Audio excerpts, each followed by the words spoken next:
Hello అండి, welcome to my YouTube channel Padma's kitchen. Friends, ఈరోజు మన రెసిపీ వచ్చేసి కరివేపాకు పచ్చడి అండి. ఇది ఇడ్లీ దోశలతో పాటు వేడివేడి అన్నంలో కాస్త నెయ్యి వేసుకొని తింటే చాలా రుచిగా ఉంటుందండి. అండ్ ఆరోగ్యానికి కూడా చాలా మంచిది. సో ఇప్పుడు దీన్ని ఎలా ప్రిపేర్ చేయాలో వీడియోలోకి వెళ్ళి చూసేద్దామండి. చూడండి, నేను కూడా అన్నంలో వేసుకొని తిని చూశాను, చాలా టేస్టీగా ఉంది. ఇంట్లో అందరు కూడా చాలా బాగా వచ్చింది పచ్చడి అన్నారు.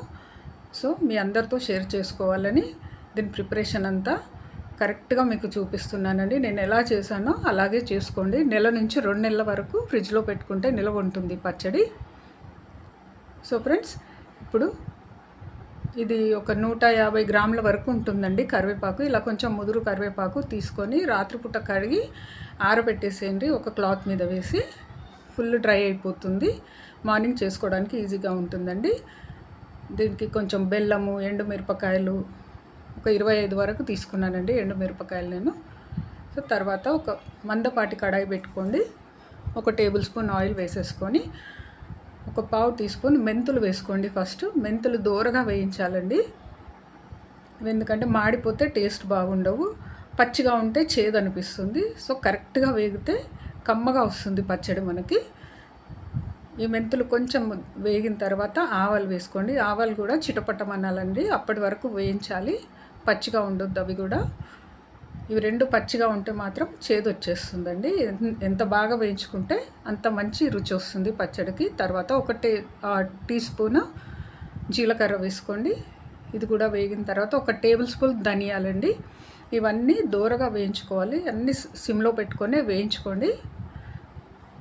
అప్పుడు చాలా టేస్టీగా వస్తుంది పచ్చడి. అస్సలు మాడనియొద్దండి, ఇలా కలుపుతూనే ఉండండి. ఇవన్నీ కొంచెం వేగిన తర్వాత ఎండు మిరపకాయలు యాడ్ చేసుకోవాలండి. 25 మిరపకాయల వరకు తీసుకున్నాను నేను. కారం కరెక్ట్గా ఉండాలి మనకి. ఇప్పుడు నేను తీసుకున్న కరివేపాకి ఈ మిరపకాయలు సరిపోతాయండి కరెక్ట్గా. కొంచెం ఎక్కువ తినే వాళ్ళైతే ఎక్కువ కూడా వేసుకోవచ్చు. ఈ విధంగా 2 ముక్కలుగా చేసి వేసుకోండి.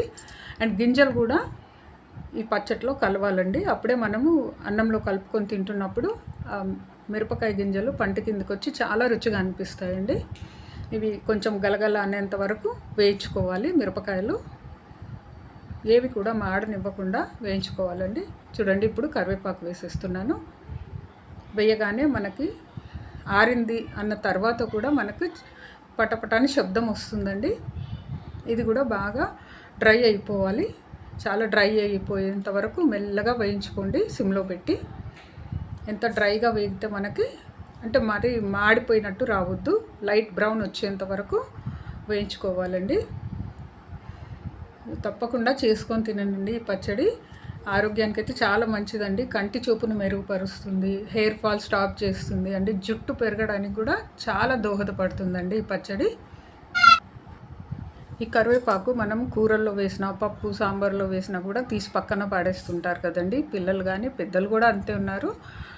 సో ఇలా మనం పచ్చడి చేసి పెడితే కరివేపాకు కంప్లీట్గా తినేస్తారండి పచ్చడికి బాగుందనేసి. ఇప్పుడు ఇంకో కడాయి పెట్టుకుందామండి. మనం తీసుకున్న చింతపండు పులుసు ఇలా చిక్కగా తీసుకొని కడాయిలోకి వేసేసుకోండి. అందులోనే బెల్లం కూడా వేసేసుకోండి. బెల్లము కొంచెం ఉడకాలండి పులుసులో. కొంచెం ఉడకడం స్టార్ట్ అయ్యి కొంచెం మనకు జిగురుగా అనిపిస్తుంది. ఇలా కలుపుతుంటే మనకు తెలుస్తుందండి. అప్పటి వరకు ఉడికించుకోవాలి. సో ఇలా ఉడికించి వేసుకుంటే పచ్చడి మనకి 2 to 3 months నిలువ ఉంటుందండి. పచ్చి చింతపండు వేయద్దు. అండ్ వాటర్ కూడా ఒకవేళ వాటర్ యాడ్ చేసుకున్న వేడి నీళ్ళు పక్కన పెట్టుకొని వేసుకోవాలండి. ఈ పచ్చడి నిలువ ఉండాలంటే ఇలా ఉడికించుకున్న చింతపండు, బెల్లము వేసేసేయండి. చూడండి, ఇలా ఉడుకుతుంది కదా, కలుపుతూ ఉండండి అడుగు మాడిపోకుండా. పిల్లలకైతే చాలా మంచిదండి, కంపల్సరీ పెట్టండి. పిల్లలకేంటి, పెద్దవాళ్ళు కూడా శుభ్రంగా తినేసేయచ్చు. చాలా టేస్టీగా వచ్చిందండి పచ్చడి అయితే. సో ఇది ఉడికిపోయింది. ఇప్పుడు ఒక మిక్సీ బౌల్లోకి మనం వేయించుకున్న ధనియాలు, మెంతులు, జీలకర్ర, ఎండుమిర్చి, కరివేపాకు ఇవన్నీ వేసేసుకోండి. ఒక 20 వరకు వెల్లుల్లిపాయలు వేసానండి. అండ్ తర్వాత కొంచెము కల్లుప్పు యాడ్ చేసుకోండి. కల్లుప్పు వల్ల పచ్చడి చాలా టేస్టీగా వస్తుంది అండ్ చాలా రోజులు కూడా నిలువ ఉంటుందండి. సో సన్నుప్పు కాకుండా కల్లుప్పు వేసుకుంటే పచ్చడి టేస్టీగా వస్తుంది. చూడండి ఈ విధంగా చేసుకోండి. మరీ మెత్తగా కావద్దు, ఇలా కొంచెం బరకగా ఉంటేనే బాగుంటుంది. ఇప్పుడు ఈ చింతపండు బెల్లం మిశ్రమం ఉంది కదా, అది కలిపేసేయండి. కలిపేసి మళ్ళీ ఒక్కసారి మిక్సీ పట్టేసేయండి. ఈ కరివేపాకు పొడితో పాటు కలిసిపోవాలి. అందుకని అప్పుడు వేసి కలిపేసేయండి. ఇంకా వాటర్ కావాలి, లూజ్గా కావాలి కొంచెం పచ్చడి అనుకుంటే మాత్రం కంపల్సరీ వేడి నీళ్ళు యాడ్ చేసుకోండి. సో ఇప్పుడు తాలింపు రెడీ చేసుకుందామండి. ఒక చిన్న కడాయి పెట్టేసి ఆయిల్ వేసుకోండి. కొంచెం ఎక్కువ వేసుకోవాలండి, నిలువ ఉండాలి కదా మనకు పచ్చడి. ఏ పచ్చళ్ళలోనైనా ఆయిల్ ఎక్కువ ఉంటేనే టేస్టీగా ఉంటుంది. ముందుగా జీలకర్ర, ఆవాలు, శనగపప్పు, మినపప్పు అండి పోపు దినుసులన్నీ వేసేసుకోండి. ఇవన్నీ చిటపట్లాడాలి. అండ్ పప్పులు కూడా మనకు రంగు మారాలండి. రంగు మారితే కమ్మటి సువాసన వస్తుంది. ఈ మినపప్పు, శనగపప్పువి ఇలా వేగిన తర్వాత మనం కొంచెం ఎండుమిరపకాయలు వేసుకోండి. ఇలా ఎండుమిరపకాయలు వేసేసుకొని ఇవి కూడా కొంచెం రంగు మారనివ్వాలండి. రంగు మారిన తర్వాత స్టవ్ ఆఫ్ చేసేసేయండి. ఎందుకంటే కరివేపాకు వేస్తే మాడిపోతుంది, మనకు గ్రీన్గా కనిపించాలి. కరివేపాకు పచ్చళ్ళలో కరివేపాకు ఎందుకు అంటారా, మనకు అలవాటు కదండి, పప్పుల్లో సాంబార్లో వేస్తాం కాబట్టి. తాలింపులో కంపల్సరీ కరివేపాకు ఉంటేనే పోపు కంప్లీట్ అవుతుంది మనకి. అండ్ తర్వాత కొంచెం ఇంగువ యాడ్ చేసుకోండి. ఎక్స్ట్రాడినరీ టేస్ట్ వస్తుంది ఇంగువ వాడడం వల్ల. అండ్ కొంచెం పసుపు అండి, 1/2 టీ స్పూన్ వరకు పసుపు వేసుకోండి. చక్కటి రంగు వస్తుంది అండ్ హెల్త్కి కూడా మంచిదండి. పసుపు కంపల్సరీ అన్ని వంటల్లో వాడుకోవాలి మనము. ఈ సంప్రదాయము వస్తుంది మనకు పెద్దల నుంచి.